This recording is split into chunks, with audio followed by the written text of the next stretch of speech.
Good morning, everyone, and welcome to our Convocation series. On behalf of the committee and also the Bloody Sunday Forum, I'm Dr. Mike Taylor, and welcome. Appreciate everyone that's here, faculty, staff, students. Today, as part of our Bloody Sunday Forum, and historically you can see that this is the 10th annual. This is one of our culminating events for the forum, where we feature a speaker for the Convocation. It's not the last event, though. At noon today, and I'll get into that in a minute, we're going to have a Mass, and we're going to commemorate Sister Claire Crockett, and I'll talk about her in a minute. So, but you're welcome to check out some of the information. Bloody Sunday, just briefly, we honor this time and remember this time because in 1972, in Derry or Londonderry, Northern Ireland, depending on your persuasion, 13 people were shot dead while advocating and marching for civil rights. The civil rights were based on two primary things: lack of affordable housing for Irish nationalist Catholic people, and also mass internment of young men. If you picture yourself here as a younger person and you're male, you would have probably been thrown in prison because the British government thought you probably were going to be a member of the Irish Republican Army, without trial, without anything. So this is what people were marching for, and it was led by people your age, students. It was people from universities all over Northern Ireland who took to the streets and advocated for civil rights, inspired by this country, people like Martin Luther King. So that's a little bit about kind of the background of Bloody Sunday and why we bring attention to it here at the University of Mary. So to start us off, I wanted to kind of share a prayer and go back to the person I mentioned earlier, Sister Claire Crockett. Sister Claire Crockett, recently the Catholic Church has recognized her as a servant of God. Very beautiful ceremony. I watched it online from Spain. She is from Derry, Northern Ireland, and she is a catalyst, in my view, for peace. Everything she did was about peace and reconciliation and witnessing to the faith. So just a very beautiful story. In fact, if you go to Derry and you go to the graveside where she is, it is the most visited grave of that entire cemetery, which also has people who are buried there from Bloody Sunday, and probably one of the most historic diplomats from Ireland, John Hume. But Sister Claire's gravesite, there's always someone there when you go there, so it's an amazing story. And if you join us at noon today, we'll be praying for her canonization at some point in time. So if you could join me in prayer in the name of the Father, Son, Holy Spirit, amen. Heavenly Father, for your glory, that of your beloved Son and that of the Holy Spirit, that of the Mother of God, we ask that you grant us the grace during this convocation and the remaining part of the Bloody Sunday Forum as a sign that the life of our sister Claire Teresa Crockett has been pleasing to you on this earth and that she is now rejoicing with you in heaven. We ask this through your Son, our Lord Jesus Christ. Amen. In the name of the Father, Son, Holy Spirit. Amen. By the way, I have prayer cards located at each kind of end of the aisle here. If you'd like to take some, we'll have some at the Mass as well, and it has a little bit of Sister Claire's biography as well. And speaking of biographies, I won't read this entire one, but it's very much the nature of our guest today, if you read this. Aron Brennan. Very pleased to have him. He's from our ranks. He's a two-time graduate of the University of Mary, graduating both from this very school, the Gary Thoroldson School of Business. He has an undergraduate degree from here and also has Master's of Business Administration. And he's remained here in our community, making very significant contributions. When he was here, he was a soccer player when we had, when we had men's soccer, and very much involved. And I learned last night when we were involved here on campus, and I remembered that he was also on the football team for one season as the field goal kicker. So very well and talented person. Actually, Aron was part of our first annual Bloody Sunday Forum. We had a panel here. It was just a glorious time. So, but without further ado, I would like to introduce Aron Brennan.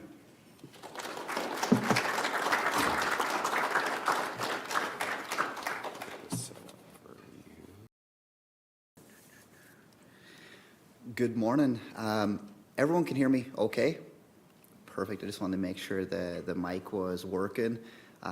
Sarah, the IT support, did tell me that this will be recorded and on YouTube, so I believe there'll be closed captions. If you can't understand most of the things that I say, feel free to give it a watch on YouTube, and hopefully you'll be able to get the full context. But it's super nice being back out here at the University of Mary. I haven't been back since 2017, and I was making a joke last night that my whole time here at UMary, I was always being charged the student activity fee, and I never actually seen anything being built. Then when I came out last night and we were down at Lumen Vitae, I'm like, they spent the money really well. So yeah, it's a lovely campus out here now. It's super nice to be back. And I must commend Dr. Taylor. I think he's done a fantastic job, particularly around the Bloody Sunday Convocation. For me, this is something that's come full circle. I was part of the original Convocation, and I believe it was a roundtable discussion. Some of the opinions and perspectives that I had then were a lot different to what I have now. And so it's really nice being back. I was here last year when Senator Cleary, who's a good friend, was presenting on the Good Friday Agreement and kind of the political shift in Ireland in 1998. And Dr. Taylor used that as a good opportunity to convince me to come back for the 10th annual one and present. And so he kind of gave me free rein as to what I could talk about or what I wanted to share with everyone here, and spent a bit of time thinking. And I thought, well, for the first 8 years, I think we mostly had British soldiers or folks that were involved or maybe had participated in the Troubles in Ireland. Then we had Senator Cleary last year talk about the Good Friday Agreement and the shift that happened within Northern Ireland. And I thought, well, we've never really talked about what life was growing up like post-1998. And so I thought it'd be a good opportunity for me to do that. I wasn't alive in 1972. If I was, I'm sure a few of you would be asking for my skincare routine. So I thought I would speak quite a bit about just growing up after 1998, my experiences, some of the things that I've learned, and then the perspective that I got when I finally left Ireland and came here to Bismarck. So I'll jump ahead. If you've been taking part in the different events throughout the week, you've probably got a pretty good understanding of Bloody Sunday and what transpired. And then so Dr. Taylor had mentioned that 14 civilians were killed by British soldiers in a protest. And that was kind of the first major event during the Troubles in Ireland. And from there, things kind of escalated. Catholics like myself, my family as well, got more involved, and there was more support for the Irish Republican Army. People wanted to volunteer and kind of fight against some of the inequalities that they believed were happening to them by being a Catholic living in Northern Ireland. So throughout the next, 14 or possibly 13 slides, for me, a couple of key takeaways that I hope you guys leave here with is history lives in people, not just in books. For me, a lot of the history from 1972 to 1998 was taught to me by my parents, my grandparents. It was in the streets that I was growing up in, the murals on the walls, the stories that my parents would tell me and my grandparents would tell me. The second key takeaway is division is taught, but it can also be unlearned. And the third bullet point is probably the most significant. That peace is more than a signed agreement. It's a never-ending battle. As I was just talking about, Bloody Sunday was the first major event during the Troubles in Northern Ireland. This is a nice mural that they have in Derry that depicts the 14 civilians that were killed during that protest. It was the first event, but after that there was an escalation in the violence and the number of attacks that occurred in Northern Ireland specifically. I've kind of highlighted here some of the key, events. These weren't all of the events, but what I've tried to do is I put the major events in bold and underline the ones that occurred within a 10-mile radius of where I grew up. And so as you can see, Bloody Sunday, which happened in Derry, is 10 miles from where I live. Enniskillen is about 13 miles from where I live. Greysteel, which is just outside of Derry, is about 13 miles from where I live, and Omagh is kind of the same, anywhere from 10 or 12 miles from where I lived. It didn't come across it. You can see those couple of little question mark icons. I tried to highlight, to give you guys an idea of who carried out these events. Most of these events were, in fact, all of these events were carried out by both Catholics and Protestants, and we would refer to it as tit-for-tat killing, or the mindset in Ireland during that period of time was, well, if Protestants come across and kill a few Catholics, then we need to return the favour and go and kill a few Protestants of our own. That was kind of the mindset. I guess what I can share with you is you can't see the coloured icons, but it was roughly 50-50, where, again, the first attack was carried out by the British Army, which we would consider to be Protestant, and then the next Bloody Friday and others were kind of Protestant Catholic, all the way down. As you can see, the attacks and the events, and I guess the violence, started in 1972, all the way up until 1998. But one thing that I want to point out is those are major events. There are still folks in Ireland and Northern Ireland who can't let the past go. So there is still some attacks, there's still some killings from time to time, but for the majority of the people there, they're happy with the peace that's in place, and they would like things to remain somewhat calm.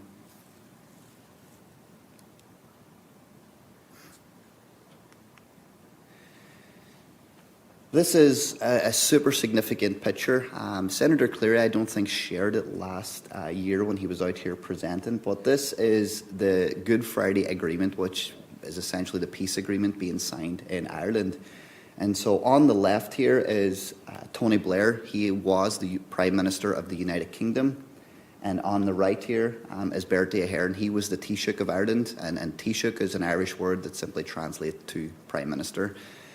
What was really cool and significant about this event is it wouldn't have been possible without US intervention. And so Senator Mitchell, I think his name was the mediator between the UK and Ireland. And the US, instead of always overthrowing governments, put a government in place in Northern Ireland.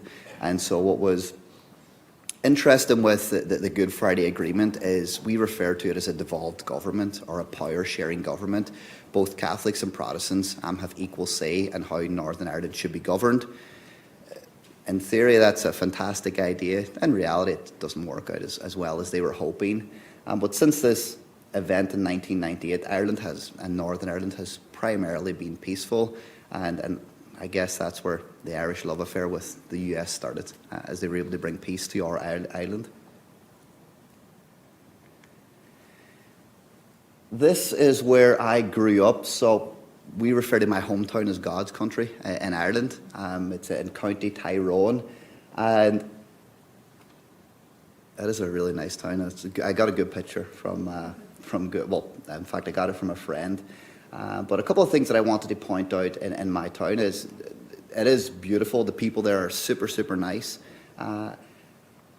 This is where I grew up, in this little area right in here. So I grew up in a family of 5, mum and dad, brother and sister. As Dr. Taylor shared, sports was, I guess, a major theme of my upbringing. I guess it's how I was able to leave Ireland, was by playing soccer and playing other sports. But as a youth, I grew up here. I spent a lot of my time here playing both soccer and Gaelic. If anyone has had the good fortune of watching a GAA match, I think it's the greatest sport in the world. It's primarily, in fact, it's only played in Ireland. There's some offshoot teams in New York and Boston where there's a big Irish population. But I grew up here, spent most of my time here. But a couple of things that I want to point out is, in this little area right here is the police station in my hometown. Up until 1998, this was the army barracks, and they had a number of outposts.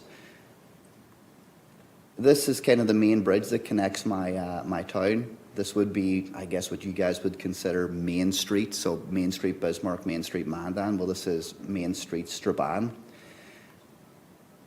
Another bridge right here is simply just, I guess it's more used by folks that are traveling to and from work. But one of the things that I always like to point out, and I think this picture does a really good job, so we've got 3 bridges. We've got the Peace Bridge, the main bridge that leads into my hometown, and then we've got a bridge here that's primarily used for folks that are commuting to work up and down the interstate here. But this bridge here is significant because it's what connects my hometown to the Republic of Ireland. And so for folks that have been to Ireland before, you're aware that Ireland is a super small island, but it's 2 separate countries. My town was significant both during the Troubles, and it is significant now because it's one of the few border towns that does connect Northern Ireland, which is governed by the United Kingdom, and the Republic of Ireland, Lifford, which is governed by the Republic.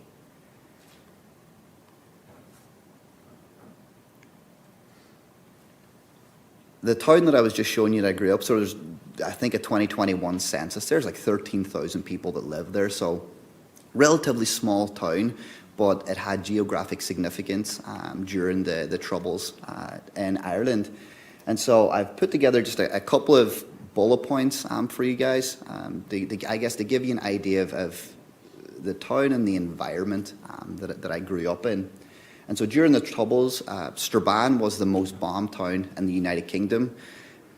Because of that bridge that connects the north to the south, technically folks could come across the bridge, set off a car bomb, kill someone, drive across the bridge and be in a completely separate country, and we're free from, I guess, being arrested or such things like that. During the Troubles, we had the highest unemployment in Western Europe. I think there was only like 1 or 2 countries that had higher unemployment. And then during the Troubles, there was a heavy military presence. I think I shared with you there was a police barracks here. There was a British watchtower here at this bridge. The bridge that was just here as well, there was another British watchtower. So from 1972 all the way up until 1998, Strabane had a huge military presence. And again, we perceive that as the Crown or England or the Protestants maybe in our hometown. And after 1998 and after the Good Friday Agreement was signed, peace was in place. There was reduced bombings and attacks. I shared with you guys that there's folks there that still don't want to let things go. They still want Ireland to be a united country. They feel that their mission to unite the country isn't finished. So there still is sporadic attacks from time to time, but thankfully it's nowhere near the level and scale that it was up until 1998. There has been some investment and regeneration. Irish people, I guess, aren't the smartest, but we kind of figured out, well, if we want economic development, we probably should stop blowing up all the buildings in the town. So we've got some investment and regeneration, and in addition, and I guess the big piece of it was that it was the end of the military presence in Ireland. We still have a police force, and they do a good job. But for people like me and for other folks living in my town, having the military leave was of huge significance, and I guess a key. But what I wanted to do, just with sharing some of, I guess, the history of Ireland, some of the context of the Troubles and the different events that included Bloody Sunday, I kind of wanted to set the stage so that hopefully to give you guys a good idea of the environment that I grew up in, and specifically my hometown and the role that it played. Now that I guess you have that context, the other thing that I wanted to share was just some of the early influences in my life growing up, and the folks that I guess formed my opinion and perspectives as a young boy and as a teenager. So the far left here is my mum and dad. They're on the next slide, and I'll kind of talk a bit more about them there. But I was super lucky to have the parents that I did. My dad was involved. He was an IRA volunteer. He comes from a family of 14, and so most of his brothers were in the IRA as well. But I was super lucky to have my parents, and I'll share that in a second. This was my grandparents' house growing up. I guess, and you guys are probably the same as me, most folks spend a lot of time at their grandparents' house growing up. I had a really good and close relationship with both my grandmother and my granddad, and and I have a young son now, and the one thing that I've kind of discovered is grandparents are the best built-in babysitters. I was always wondering, God, why am I spending so much time here? Well, evidently I was just getting dropped off so they could watch me. This is the chapel in my hometown. Being Catholic religion was, it was and it is a big thing for me and my faith. And so this is where I spent, I guess, a lot of Sundays growing up. And then the picture here, the fourth picture on the far right, is sports and friends. Again, sports was a great vehicle for me to keep on the straight and narrow and stay away from the antisocial activities. And then I also was fortunate I had a pretty good friend group that really wasn't into doing drugs, wasn't into, for the most part, throwing petrol bombs and things like that there. So I got pretty lucky with the sports side of it, and then the friend group that I had. So jumping into my family, I was, and I mentioned this to Dr. Taylor last night, I was super lucky growing up, and this is more in hindsight, of having the family that I did, because the family that I have isn't like some of the other families that I know from my hometown. So this is my mum here. Her name is Gail, my brother Aron, dad Anthony, sister Kelsey, and then this is her husband. And then this is my son here, Dara, and then the other kids are belong to my brother and sister. This was recently taken in June at my brother's wedding. The wedding was pretty fun. So these two guys aren't happy. I don't think they like taking pictures. But the wedding was super, super fun, super good, and the alcohol was free, so it made for a good weekend there. But I wanted to specifically highlight my mum and dad. So I've shared some statistics and bullet points with you about the town that I grew up in, the high unemployment, the violence and things like that there. I was super lucky that for my whole time growing up, both my mum and dad worked. And so in the town that I lived in, the unemployment statistic was about 50 to 60%. Most folks there, I guess in my mind, would rather point the finger and blame other people than maybe travel elsewhere for work. Growing up, my dad worked between Dublin and London, and so he was gone quite a bit throughout the week. But every single weekend he came back, he was always traveling and taking me to soccer, playing Gaelic and things like that. And so I was lucky having parents that not only worked hard, but made time to make sure their kids were in sports. And my dad can be a bit of a hard ass from time to time, so there was no such thing as messing around. If he felt that I wasn't doing good in school, or if I was doing things that I shouldn't have been doing, he would have been good to discipline me and let me know that, hey, like, if you go down this path, it's not going to end well, and you're not going to, I guess, have the life that I want to have. And it was the same with my mum. She was the staple of my house growing up, and so having both parents who worked and I guess instilled that discipline, and for me the key message that they always gave me growing up was to be open-minded. Despite the background that they had and the upbringing that they had during the Troubles, they weren't pushing, I guess, this agenda or narrative that you have to dislike Protestants, you have to think of the world as a certain way. My parents were super good about asking me to question things, giving me different ideas, and sharing some just different experience with me. The fact that they worked gave me the opportunity to travel a lot to play soccer. And so my family growing up was my biggest influence, and in hindsight, I was super, super lucky to have the parents that I did, given the upbringing that they had. The next big influence for me was my granddad and granny. So I apologise for the grainy footage. I didn't have a picture of them. I had to ask my dad for a picture, and I think he just took it a picture. But as I had mentioned, I spent a lot of time at my grandparents' house when I was younger.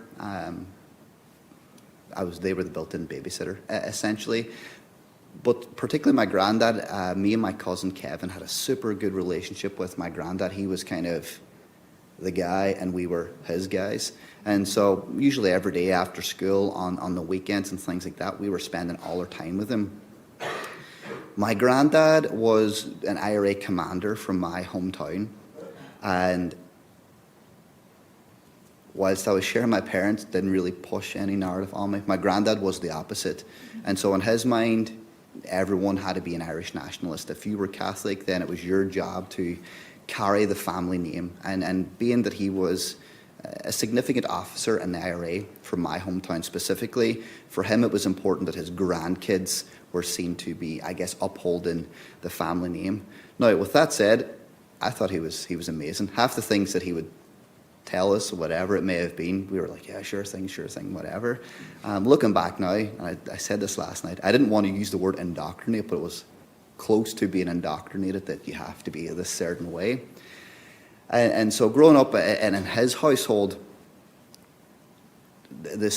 we would sit down, and so he'd be telling stories and whatever it may be, but his stories were always about the British Army breaking into the house, or I guess one of the two times where he was arrested, they would beat up my grandmother and things like that there. And so as he's telling me these stories, they'll naturally, as 10, 12, 13-year-old, the only thing you can think is, God, these people must be the worst people in the world. How could I like them, or how could I see eye to eye with them if they're willing to do this to the two people that I love?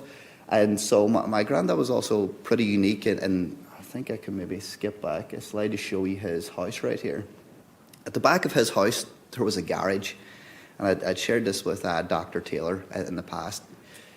We were always allowed in the house, but we were never allowed into the backyard. We're like, what the heck? Like, why can we not go out to the backyard? And so we would, from time to time, would try and sneak out there and go into this garage. And one of the few times that we made it in there was really nothing in there except a hole in the ground with some boards across. And me and my cousin Kevin, completely oblivious to half the things that were going on. We're like, well, this is pretty crap. We were hoping for something cool in here. And so, whatever, a few years went by.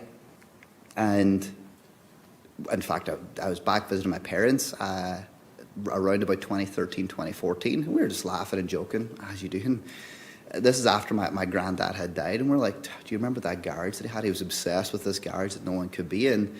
And then what my dad told me, because one of the questions I asked, I said, well, was he a mechanic? Like, why would he even need to go underneath the car? And so my dad shared with me then that, again, part of his role within the IRA was to provide a place where if they wanted to have a car bomb attack, then they would use the garage that he had at the back of his home. And what's interesting where he lives is there's only one road in and one road out, unless you go the opposite way, but that's into Southern Ireland. So strategically, it was a place where the British Army or the police never really entered, as it was considered a stronghold.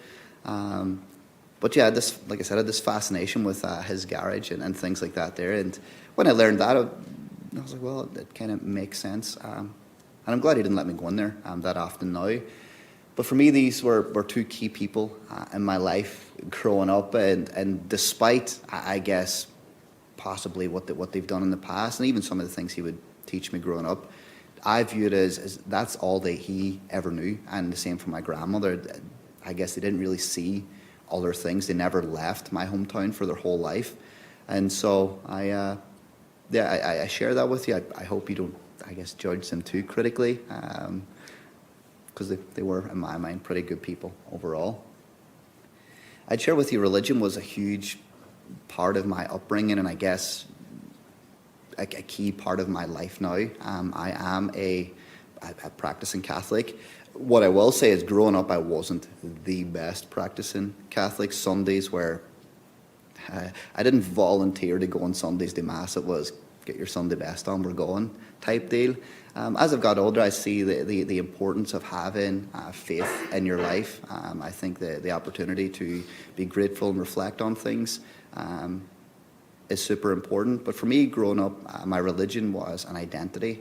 And again, I guess we practice it and used it in different ways. If we were Catholic, we would use our religion sometimes as an excuse to do things that we probably shouldn't have been doing. And so my view on religion has changed a lot. And I do now, I guess, practice it in a more meaningful and better way than I did when I was growing up. And then the last part is, I guess, for my influences, friends and family, and specifically sports. So this was when I was younger, I think right in here. I intentionally made this one grainy as I was a pretty ugly kid. But But this is growing up playing Gaelic. I'd shared with you guys that Gaelic is an Irish national sport. If you're a Catholic in Ireland, essentially you play Gaelic. Soccer's, and I was sharing this with Dr. Taylor, soccer's seen by people where I live to be a Protestant sport. And so this was the sport that I primarily played growing up. And for us, it was a sense of identity. It was a sense that we're Irish, we're Catholic, we're playing a sport that Protestants don't play. And that was something that we were proud of. In addition, Gaelic's a pretty fun and good game as well. I encourage you to maybe jump on YouTube and watch some things if you get an opportunity. But for me, this was, I guess this is where things for me started to change. I think I was like 15 or probably 14 in that picture. I was fairly decent at playing Gaelic. I kind of did it with my friends. We'd be going to away games and we'd be primarily singing Irish songs on the bus and things like that. So I guess there was a good identity, there was a good culture, and I liked it. I just wasn't very good at it. I was excelling in soccer, and it was right about this time where essentially I had to make a decision that I go and play soccer, which people where I'm from perceive to be a more Protestant sport, or that I keep just turning up and playing Gaelic for the fun of it. And so my dad at the time sat me down and kind of let me know that Gaelic's an amateur sport that's primarily played in Ireland. If I had aspirations to, at the time, go and try and play pro or to possibly come to the US, then I would need to go and play soccer and start focusing on playing soccer. Forget about playing Gaelic, forget about all this with your friends. You have to take the sport that you're somewhat good at more serious. And so this was a bit of a contentious issue because my granddad was obsessed with Gaelic. And so it was a weird dynamic for a while where I would be at my granddad's house and there'd be a few swear words thrown in there. He's like, what the heck are you doing up there playing this sport?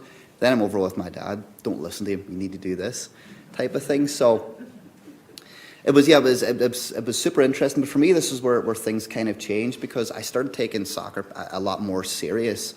And what was interesting at this time in Ireland is there was a lot more cross-community interaction and relation.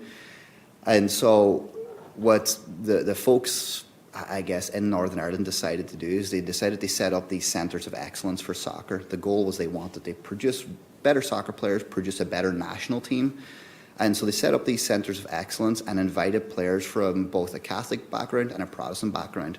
Up until that time, I had never talked to a Protestant my whole life, nor had I ever played a sport with them. And so this is when I was 14. And at the time, I ended up going to one of these centres of excellence. The team that we put together was pretty good. We would do a lot of travelling, things like that for tournaments. But I have up at the top left here, it was a week of unlearning.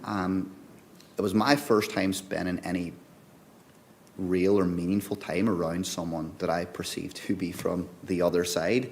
And so what was pretty unique and fun about this team is I was the only Catholic. And there was other Catholic players who were invited, but their family didn't allow them to attend because they didn't want their children interacting with Protestants. Again, I was lucky that my dad was like, go take advantage of the opportunity. But for me, it was interesting because everything that I've been told or in the environment that I was in up until this point was you got to hate these people. I spent a week with them, and this was at the Milk Cup. So this was in Northern Ireland. So I spent a week with them there, and then I got to spend a week with them in Italy. And the way I seen them completely changed. And so this guy's called Adam Buchanan. The guy right here signing the piece of paper is Jamie Douglas, and Stuart Glasgow is the guy here on the far right. And so there are three guys that I became really, really close to. And what I discovered is, geez, these people aren't half bad at all. In fact, a lot of things that I liked, they liked as well. And I spent the whole week with them at the Milk Cup, and we were sharing stories back and forth. And as we're coming towards the end of the week, we were thinking to ourselves, I was thinking, and I'm sure they were thinking it as well, that, geez, maybe Protestants aren't too bad. Maybe if I talked to more of them, I would become super friendly with them. And it was the same with them. I'm sure they thought, geez, all Catholics aren't losers. So for me, this was a significant and I guess a changing point in my life where I spent all this time with these folks that I thought were supposed to be the enemy, and that was all I was, I guess, told and experienced growing up. And then when I actually met them, they turned out to be pretty good. What was interesting is when I went back after that, I went back and everyone's asking, well, what were they like? And again, Irish people swear a lot, so it was, what were they like? 5 swear words after it. And I was basically just telling them lies. I was like, well, I can't tell them what my actual experience was like. I may as well just tell them they're as bad as we think we are, et cetera, et cetera, et cetera. Only because I was afraid of how they would perceive me, that I liked Protestants. I didn't want to be the only individual that had Protestant friends now and hanging around with them, or being, at the time it was MySpace friends with them. So yeah, for me it was a super interesting time, and I guess it really changed that week, or the 2-week period of time, really changed my outlook of how I see or seen other people. My perspective really changed when I came to the University of Mary. And so I came out here in 2013, and the first thing that I thought was, the weather in Ireland really isn't that bad. It's freezing here. So I guess that was the first perspective that I had. I came in January. But in addition to that, the team that the University of Mary had at the time was essentially mostly international kids. And there was 3 guys from Ireland, there was 5 guys from England, 4 other guys from Australia. And then there was, of course, folks from Bismarck, Mandan, and surrounding areas. But my perspective really changed because I was removed, I guess, from the environment and being in Northern Ireland and being in Strabane. I came across to the US, and I've always loved the US. I've always wanted to come here.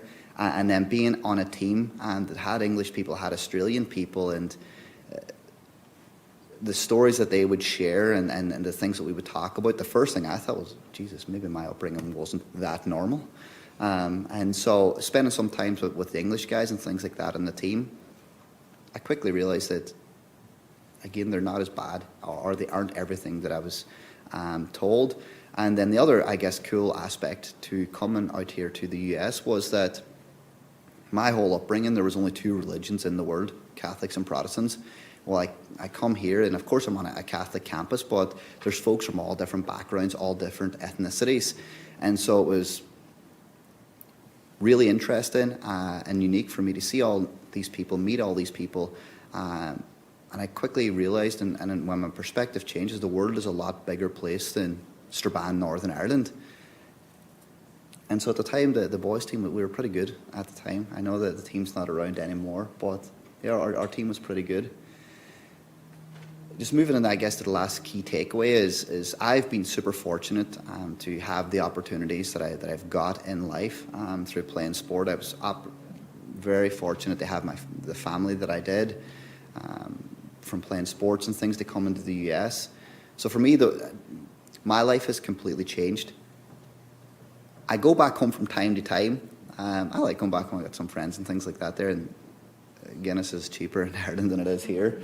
So I enjoy going back home. When I go back home, sometimes I guess sometimes I get a reality check where the people that are there haven't been as fortunate as me and other people. That there's folks there that still do live in poverty. Violence is still a theme of their lives. And I had shared this was something that was recently put up in Derry, which is right outside my hometown. I'd mentioned at the beginning, there's people in Ireland that 50 years old, 60 years old, will never let the idea of a united Ireland go. They're probably closer than they've ever been, because in Ireland now there's more Catholics than there is Protestants, and Sinn Féin's in power. And so there is an opportunity for them to get a united Ireland. But tension and for sure the tension is starting to rise back in Northern Ireland. So when I do go back there, for me, it's a reality check, because I live in Bismarck. It's so nice here. Essentially no crime. You can not do whatever you want, but you can kind of do whatever you want. When I go back there, friends and family that I have are living a different life than I do, and so I guess for me the final key takeaway is peace is a never-ending battle. Again, a lot of crazy things going on in the US, and it's pretty peaceful here, but that can change really, really quickly. And so I hope I can leave you guys with that final, I guess, key takeaway. And wrap things up and whatnot. So, yep, thanks for the last, I guess, 40 minutes of listening to me ramble through a few slides there about my upbringing, and it was super nice being here. I know Dr. Taylor wants to do a Q&A for 10 minutes. I'm sure he's got a question or two for me. Very good. Thank you, Aron. Appreciate it. Any questions from the gallery here? Questions, yeah, for Aron. Yes.